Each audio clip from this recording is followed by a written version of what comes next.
इन औरतों को देखिए, बीजेपी के टिकट पर तो कुत्ता भी खड़ा हो जाए हम जिता देंगे। ये सच है, अगर कुत्ता भी आएगा उसको भी जिताएंगे। ये तो फिर अंधविश्वास नहीं, भक्त हैं, अंधविश्वास नहीं है, हम भक्त हैं। अगर हमें 5,000 का सिलेंडर भी मिलेगा तो हम 5,000 का सिलेंडर लेंगे, 500 रुपए लीटर पेट्रोल ले लेंगे, बट मोदी सरकार अगेन 5,000 का सिलेंडर और 500 रुपए लीटर पेट्रोल खरीदने को तैयार हैं। ये मान चुकी हैं कि मोदी महंगाई को कंट्रोल नहीं कर सकते, लेकिन फिर भी वोट मोदी को ही देंगी। एक आदमी बीजेपी सपोर्टर को चैलेंज कर रहा है कि वो एक अचीवमेंट गिना दे मोदी की, वो नहीं गिना पा रहा। अब बीजेपी का कोई ऐसा काम बताइए अच्छा जो सब बीजेपी को वोट दे। और इस बीजेपी सपोर्टर के पास कोई जवाब नहीं है इसका। ये अपनी पैंट उतारने को भी तैयार हो जाता है मोदी के लिए, अपना प्यार जताने के लिए। 40-50 लोगों के बीच में चैलेंज दे रहा हूँ, उसका कच्चा भी फटा हुआ है, ये चेक करा दे। ये आपका पैंट उतरवाने के चक्कर में वोट दोगे बीजेपी को? अगर मेरा दे दोगे ना, चलो उतार लो, शर्त लगा लो, उतार दो मोदी जी के लिए। यूट्यूब रिपोर्टर प्रवीण गौतम ने ग्राउंड पर जाकर जब एक अंकल से बात करी इन्फ्लेशन को लेकर, तो उन्होंने कहा कि उन्होंने बनियान पहननी छोड़ दी।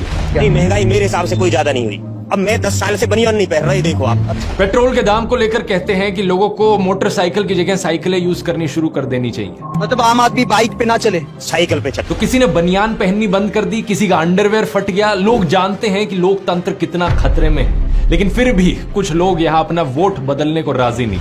वोट अभी भी मोदी को ही देंगे। इस मोदी सपोर्टर का देखो क्या कहना था। सरकार जैसा कहेगी वैसा मान लेंगे, अपने विवेक का इस्तेमाल नहीं करेंगे। तो पढ़ा लिखा होने का मतलब ये बिल्कुल भी नहीं कि हम अपना दिमाग का इस्तेमाल करना चाहिए। मतलब कुछ लोग तो अपने दिमाग का इस्तेमाल ही नहीं करना चाहते। आप लोगों को ये बातें सुनकर शायद हंसी आ रही हो, ये चीजें फनी लग रही हो, लेकिन मेरी राय में ये एक बहुत ही शॉकिंग चीज है कि कैसे देश में हजारों लाखों लोगों का इस तरीके से ब्रेन वॉश कर दिया गया है। कुछ साल पहले मैं ऐसे लोगों का मजाक बनाया करता था, इन्हें अंधभक्त बुलाकर, लेकिन काफी टाइम से मैंने ये अंधभक्त शब्द भी इस्तेमाल करना बंद कर दिया। ये हमारे ही देश के लोग हैं। अगर हमें देश को बचाना है, आगे लेकर जाना है, तो साथ में मिलकर काम करना होगा। जैसा महात्मा गांधी जी ने कहा था, समाज में किसी भी तरीके का डिवीजन नहीं हो सकता, ना हिंदू मुसलमान के बीच, ना ब्राह्मण दलित के बीच, और ना अंधभक्त और लिबरल के बीच। We the people of India, हमें यूनाइटेड रहना होगा। इन लोगों का मजाक उड़ाने से इनमें कोई सुधार नहीं आएगा। हमें ये समझना होगा और इनको समझाना होगा कि कैसे ये मानसिक गुलाम बने। जानते हैं इस ब्रेन वॉशिंग के पीछे असलियत में कौन जिम्मेदार है? WhatsApp university. सही सुना आपने। शायद गोदी मीडिया के टीवी एंकर्स और गोदी यूट्यूबर्स को लगे कि मैं उनका क्रेडिट चुरा रहा हूं, ऐसा नहीं है। उनको भी कुछ क्रेडिट जरूर जाता है, लेकिन व्हाट्सएप यूनिवर्सिटी यहां सबसे बड़ी जिम्मेदार है। व्हाट्सएप पर जो खेल खेला जाता है, ये सही में अलग लेवल का है।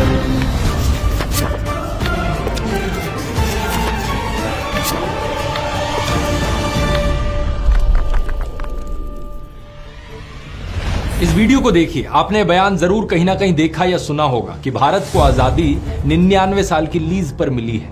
वही मैं बता रही हूँ कि ये भी 99 साल की लीज पर ले पाए थे आप। अगर आप में इतनी कुब्बत थी तो पूरी आजादी लेते ना। उस टाइम क्यों आपने लीज पर ले ली? 99 साल की लीज पे? हाँ, ये जो आजादी हुई है ये 99 साल की लीज पर है।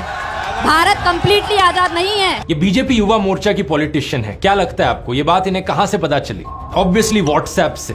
अफसोस की बात यह है कि व्हाट्सएप यूनिवर्सिटी एक बहुत बहुत गहरी सुरंग है, और ज्यादातर टाइम जो मैसेजेस यहां फैलाए जाते हैं वो ना सिर्फ झूठे होते हैं, बल्कि इससे 10 गुना ज्यादा खतरनाक भी होते हैं। एक पूरा ऑर्गेनाइज्ड माफिया है, एक सिस्टम है जो पीछे से चलाया जा रहा है लोगों को ब्रेन वॉश करने के लिए। एग्जैक्टली ये कैसे किया जाता है इसकी आगे बात करते हैं, लेकिन इससे पहले ये समझते हैं कि गोदी मीडिया के कंपैरिजन में व्हाट्सएप 10 गुना ज्यादा खतरनाक क्यों है। इसके पीछे एक सिंपल सा कारण है। गोदी मीडिया एंकर्स को डर रहता है पुलिस केसेस और FIRs का। इस न्यूज 18 के एंकर अमन चोपड़ा को ही देख लीजिए। ये अव्वल दर्जे का बेशर्म इंसान है। वैसे तो इसका नाम अमन है, जिसका मतलब शांति होता है, लेकिन इसको अशांति फैलाने के लिए NBDSA के जाने कितने नोटिस मिल चुके हैं, फाइन भी लग चुके हैं इस पर। अपने सेठ मुकेश अंबानी का नाम ये मिट्टी में मिला रहा है, लेकिन व्हाट्सएप यूनिवर्सिटी के मुकाबले में ये पीछे क्यों रह जाता है? क्योंकि FIR का डर होता है। राजस्थान में हो रही मंदिर की डिमोलिशन को लेकर अमन चोपड़ा ने फेक न्यूज फैलाई थी। अपने प्रोग्राम में इसने कहा कि कैसे मस्जिद के गेट को जब बुलडोजर ने तोड़ा जहांगीरपुरी में, तो राजस्थान में उस वक्त की कांग्रेस सरकार ने बदला लिया राजस्थान में एक मंदिर को तोड़कर। यही झूठी खबर बीजेपी राजस्थान ने भी फैलाई थी। कई मीडिया ऑर्गेनाइजेशंस ने इस बात को फैक्ट चेक किया था और इसे झूठा साबित कर दिया।